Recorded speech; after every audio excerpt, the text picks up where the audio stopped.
I want to talk a little bit about cadence and playing with timing and distance. A lot of fencers focus a lot on speed and think that good fencing is fast fencing.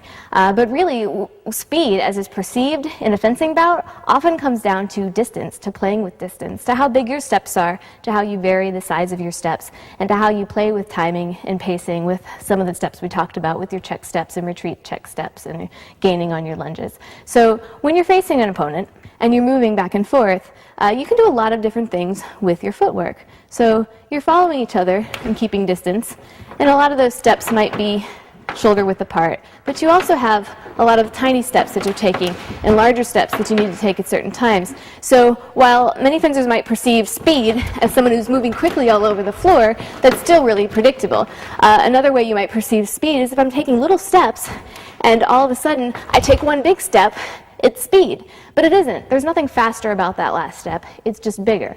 And maybe I took it at the right time. Maybe I took it after I made another move to put my opponent off guard. But really, the secret to speed is controlling distance, is cadence, is varying not just how fast you move, but more often how big your steps are, and then also whether you use certain deceptive maneuvers like a check step, where you know your opponent expects you to move forward and you instead move backwards. So that time it takes for your opponent to realize what's going on is also an edge, a type of speed that you gain for yourself.